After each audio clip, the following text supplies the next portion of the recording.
Now, Roma Wines, R-O-M-A, made in California for enjoyment throughout the world.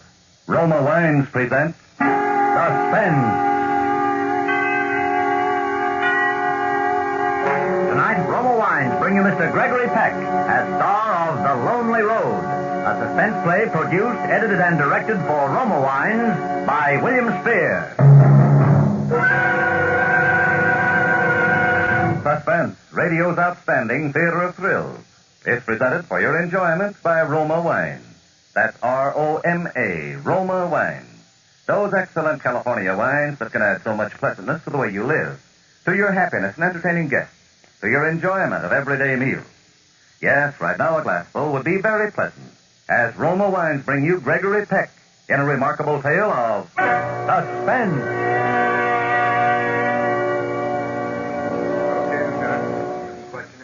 Thanks, Doc. Well, hello, Gare. How goes it? Oh, not bad. You want a statement, I suppose. Mm-hmm, that's right. Well, tell me first, is she apt to get the extreme penalty? Well, that'll depend a lot upon what you have to say. I see. Well, I'll give it to you straight. I'm counting on you to do your best for her. Oh, sure. Now, go ahead, shoot. Okay.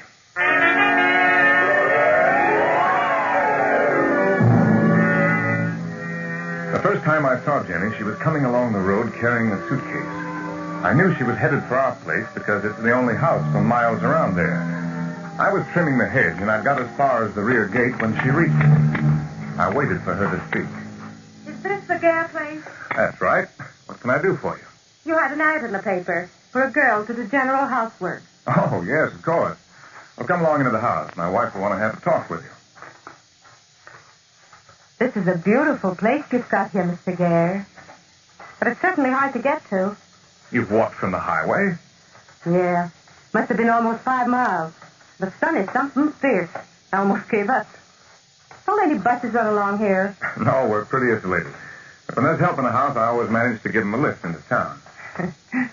That makes it nice, Mr. Gare. What's your name? Jenny. Jenny what? Jenny will do. All right, Jenny. In here, please. And Mrs. Gare's a trifle hard of hearing, so you'll have to speak up a bit. Oh, Helen, this is Jenny. She's come in answer to our advertisement. Oh, yes. I'm very glad to see you, Jenny. Won't you sit down?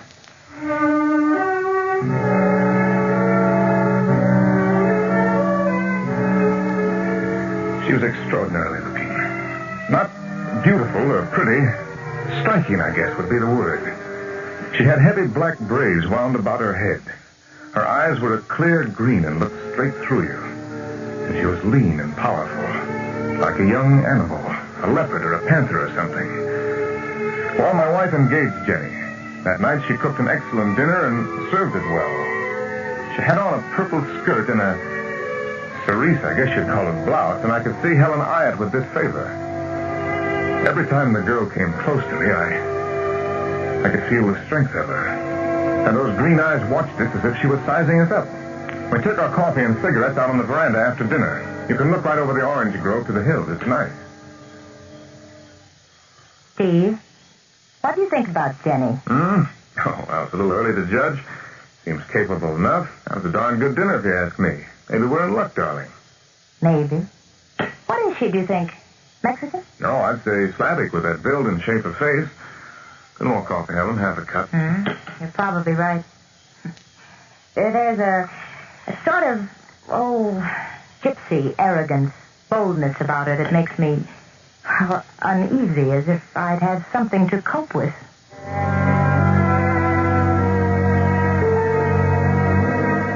We went up to bed early. I was pretty exhausted every night with all the physical work I had to do. I turned out the light, and for some reason stepped over to the window. Jenny's room was downstairs on the same side of the house as ours in the rear. Her light was still on.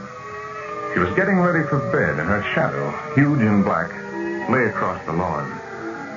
Her arms were raised to take down those heavy braids. There was something actually classic about the thing. The picture of it stayed in my mind long after I got into bed. Well, 2 or 3 days went by, and Jenny, well, the thing was, you were conscious of her all the time. Wherever she was about the house, whatever she was doing, you thought about her. I was working in the garage one afternoon when she came out there with the butcher knife. Mrs. Gare says you've a whetstone out here. Did I get you to sharpen my knife for me, Mr. Gare? Of course. Just a moment. What's that you're doing? Oh, I'm trying to mend this old bear trap. Oh, are you a trapper, Mr. Gare? Oh, no. Hardly. There's a coyote around that's been stealing the chickens. I'm hoping to catch him. There. Now then. Have the knife.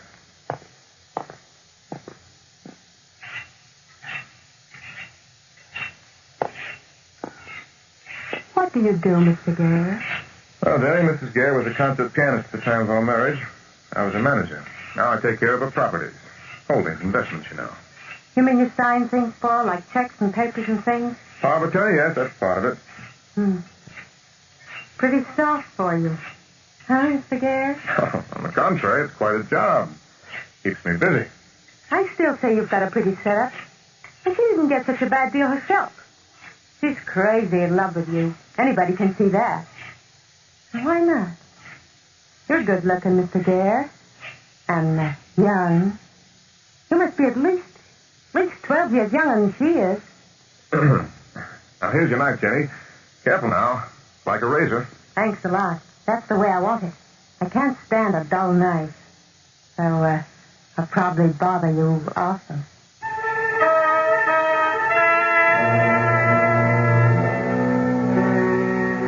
A few more days went by. I finished my trap and set it out near the chicken run, hoping I'd catch my thief. And one night after dinner, we were in the living room.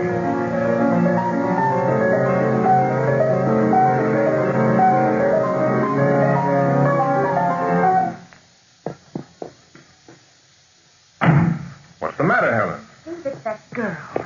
She was standing there in the dining room door listening. Jenny? Well, she probably likes music. What's the Oh, harm? it isn't that. She's always listening and watching. It's beginning to get on my nerves. How about her work? Oh, well, she works hard enough. She's willing and clean as a pin, but...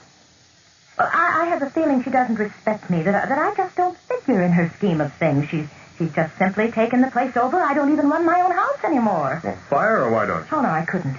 Say the word and I'll do it for you. No, I don't want you to. Steve, frankly, I'd be afraid to tell her to go. She might get ugly and set fire to the house or something. Oh, I never heard such nonsense in my life. What ails you, Helen? Aren't you well? I'm just terribly nervous, Steve.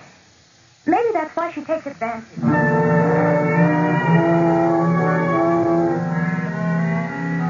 Well, that settled that. I felt like a heel, though, because I was relieved that Helen didn't want to fire Jenny. I was obliged to admit to myself that the girl was getting under my skin. Any little service she had to perform for me, she made very special, standing as close as she dared. I could feel the magnetism of that strong, perfect body. Her hair smelled like new apples, and those clear green eyes would linger caressingly in mine. Then after about 2 weeks, one night, it must have been 1 or 2 o'clock. Steve, wake up. What's the matter? That girl. I think she's out there in the hallway. I think she's been in this room. Oh, Helen. I'm frightened, Steve. Please make a light. Oh, all right.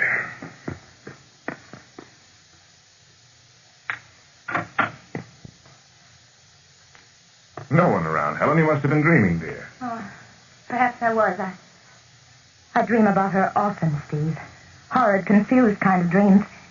I'm trying to scream for help and can't. It's just... Oh, good Lord, Helen. I never thought anybody could get you down. You've got to control yourself somehow. This is just plain silly. Yes.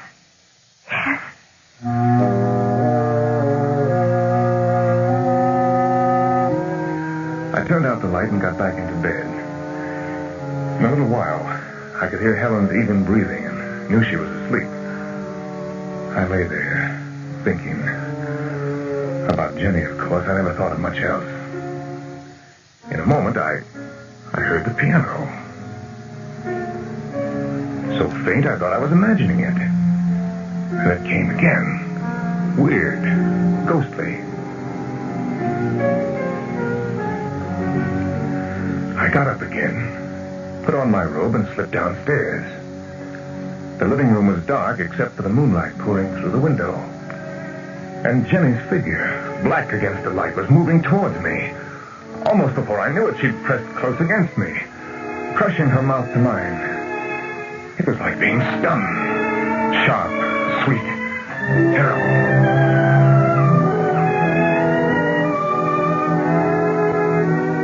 Jenny, what is this? Don't kid me. You knew this was coming. That it had to come, that nothing could keep us apart. Now, everything's going to be all right. But Jenny, we can't. Helen is no fool. We can't let her stand in our way. What do you mean? It won't be hard. Just a matter of figuring the best way. I don't know what you mean, Jenny. And we can't stay here talking like this any longer. It'll be just you and me, Steve. And all that money. Think what we can do with it. Just think. Are you crazy? Yeah. Crazy for you. Just like you are for me. Listen, Steve. Inside of 5 or 6 years, you're going to be stuck with a deaf old woman. What you going to do? Sit here and grow old with her? Not you. Sooner or later, you'll clear out. So why not now? With me. Why? Not so simple as you make it sound, my dear. All you have to do is to spread around the town that Helen's going to visit her folks. Mississippi or someplace. And leave her to me. Afterwards, you can say your wife's decided to stay down south. That you're going to sell out and join her. Then we can turn everything into cash and we're on our way. Easy?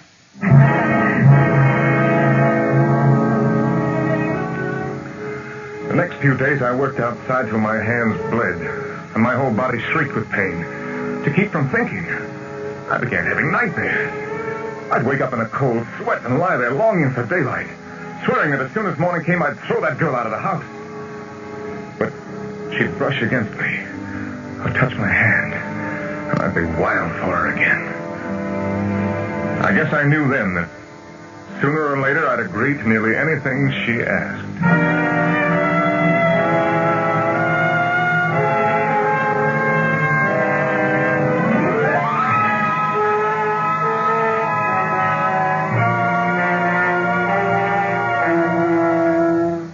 Suspense, Roma Wines are bringing you as star Gregory Peck in The Lonely Road by Marion Orr. Roma Wines' presentation tonight in radio's outstanding theater of thrills, Suspense.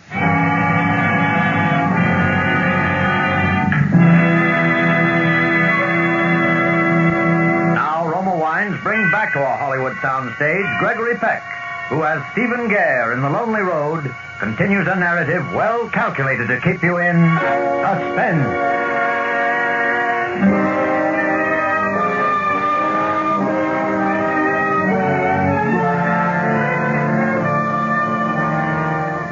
Helen began to get on my nerves. It seemed that every day she looked older, washed out, became deffer. I began to despise her, to want her out of my way, out of Jenny's in my way. One morning at breakfast, Jenny came in and stood there looking at me fixedly. Well, Jenny, what is it? If you're going to town today, Mr. Gare, I've written down some things for the house. Very well, Jenny. If your list's ready, give it to me. I'll be leaving in a few minutes.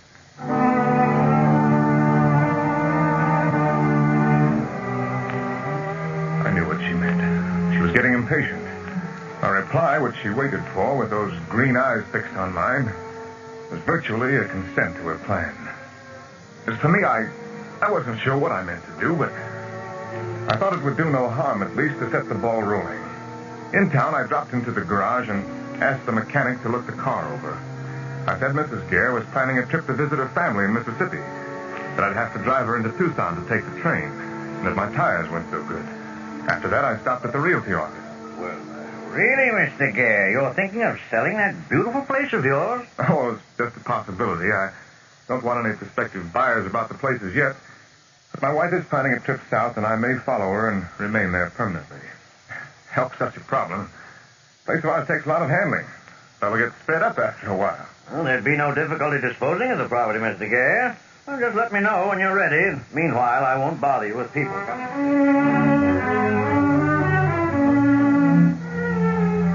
I drove home in a sort of trance. I wasn't shocked at what I'd done, and the thing was still wide open if I wanted to back out. When I got home, I didn't want to go into the house. So far, I'd had no luck with the coyote, so I busied myself setting the trap in another spot. While I was doing this, Jenny came out with that butcher knife again, and we went into the garage. Helen was at the piano.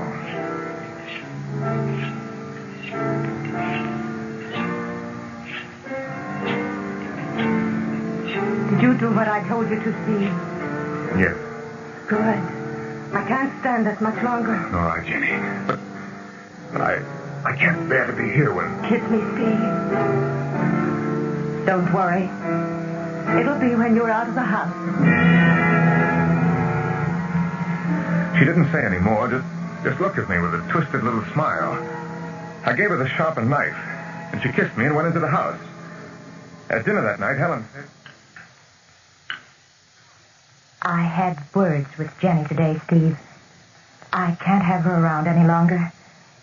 You can fire her tonight if you will. What? Oh, no, my dear.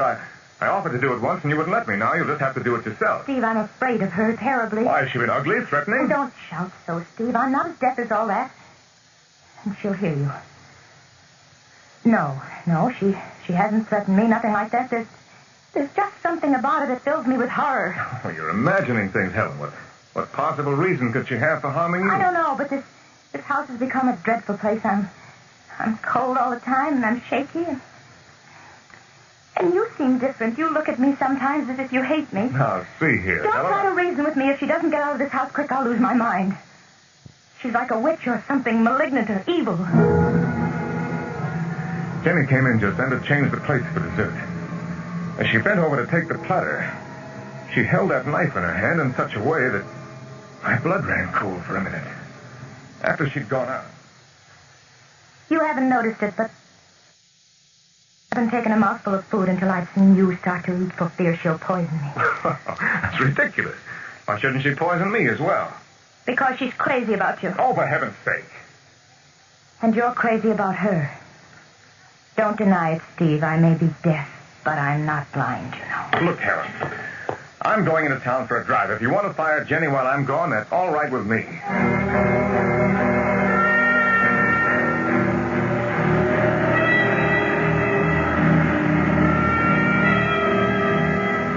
I tried not to dwell on the immediate events, but to think about the time when I'd be free, to go away with Jenny. The drive into town seemed endless, but at last I pulled up the...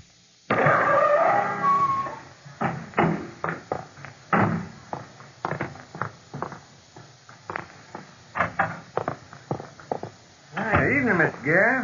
Come for the papers? Yes, and a cigar, maybe, Fred. I looked around the little lobby. There wasn't a soul in there that I knew. I watched the people. 1 minute feeling sorry for them because their lives were so drab. The next envying them because they were so secure, simple. I was sitting there staring unseeingly at the local paper when I suddenly came out of this trance or spell that I'd been under. The shock of realization was frightful. I didn't want anything to happen to Helen.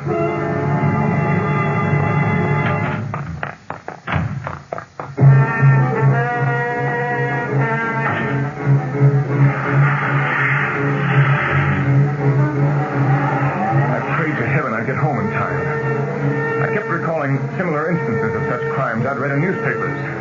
I'd always wondered how people could become involved in such things. Well, I knew all about it now. Weak fool to let a coarse creature like that lead me into such a thing. If only I could be in time. I'd throw that girl out and devote the rest of my life to making Helen happy. Helen, generous, loving, intelligent, and talented. Why hadn't I thought of all this before? Then I saw the car. It was parked at the side of the highway right at my turnoff. I knew it was a police car. I cursed to myself and prayed. Don't let them take long. I've got to be in time for Helen. Please. An officer stepped out into the road and waved his flash. Please, I said to myself. Please.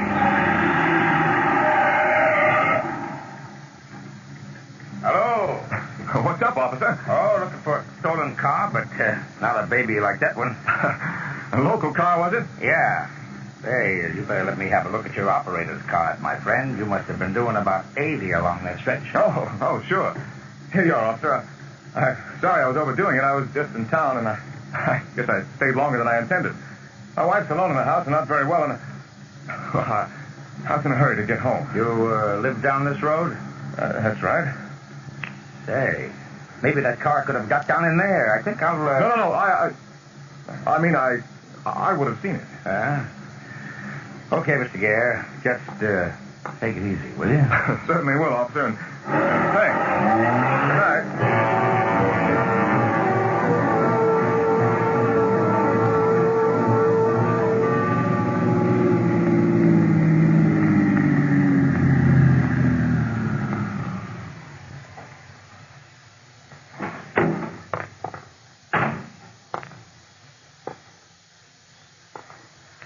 I didn't know what to do. I stood there in the doorway, looking up. There was a light upstairs in the window of our bedroom. It threw a radiance on the screen door and burned with a steady glow, as if it had been burning like that for ages. As if it had witnessed a scene of horror and brooded over it, keeping the secret to itself. When I started finally for the house, my legs were so stiff I could scarcely walk. I stayed off the gravel, walking on the grass, and went in the back door.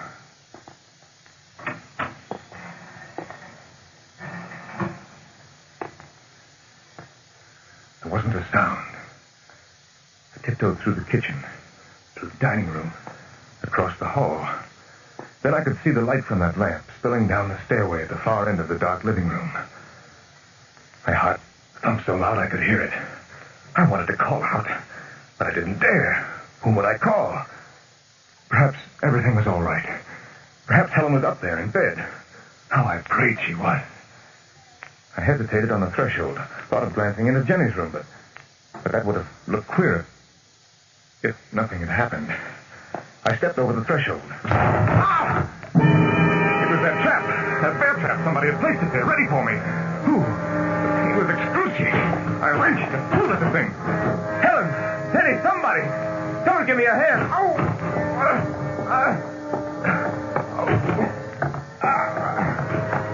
Who is it? Oh, help me. Help me, hurry. I'm caught in a trap. Get the hammer, pliers, anything. She reached the bottom of the stairs and snapped on the light. I've never seen such a sight in my life. There was blood all over the place. On the wallpaper, the white paint. Then I saw Jenny, lying on the floor in a crumpled heap, her long braids soaking in Helen's dress. Her hands and face were spattered with it. Her hair was disheveled, her eyes like pinpoints of fire. And against her side I could see the gleam of that long, sharp knife. She was coming slowly towards me. Oh, we were beautifully caught, Jenny and I. She with her knife, I with my trap. Helen! Look like that. What's happened? You planned this together, you two. But it didn't turn out just as you thought it might. Helen, You please don't planned look at me it like together. that. Well, there she is. Look at her. If I hadn't been ready for her, I'd be lying in her place, and you'd be glad, wouldn't you, Steve? No. Helen, are you insane? Drop that knife, for heaven's sake, and listen to me. She came closer. I made a lunge for her. With the grip of that steel about my leg, threw me off balance, and I fell forward. She sprang on me. I fought her off, but that knife came at me. Face, throat, everywhere like flashes of lightning. Helen, don't do this to me. I swear I came back. Ah! Helen, don't! No!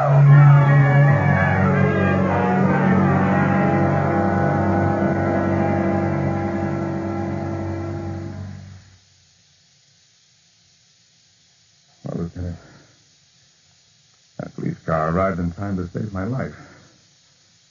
But I wish they'd let us finish the job. Then and there. Okay, Gare. Okay, thanks. I'll send the doc right in. And, Gare, I wouldn't worry too much about Helen. I think she'll be all right.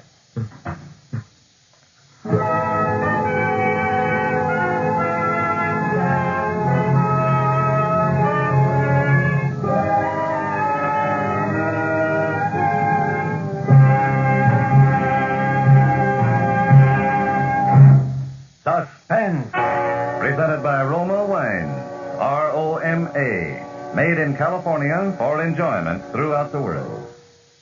Before we hear again from Gregory Peck, the star of The Lonely Road, tonight's suspense play, this is Truman Bradley for Roma Wines. Here's how millions of American homemakers are relieving the monotony of meatless Lenten meals. They are adding zest and freshness to otherwise drab menus by serving a fine Roma table wine.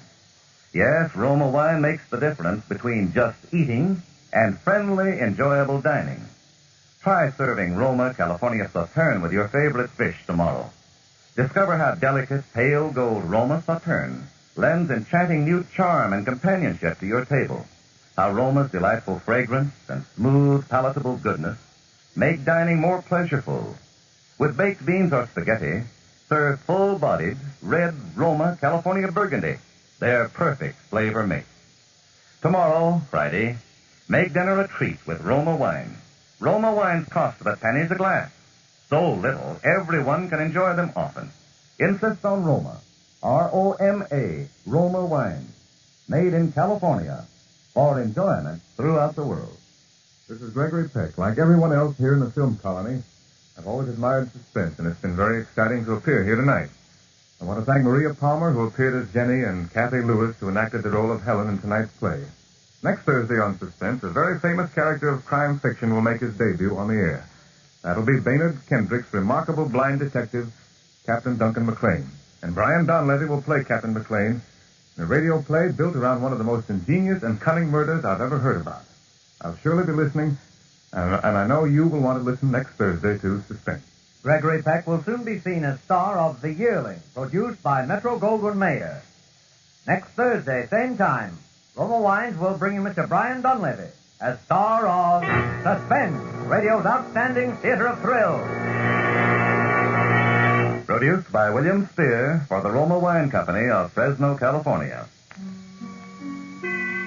Suspense is broadcast from coast to coast and to our men and women of the armed forces overseas by shortwave and through the worldwide facilities of the Armed Forces Radio Service.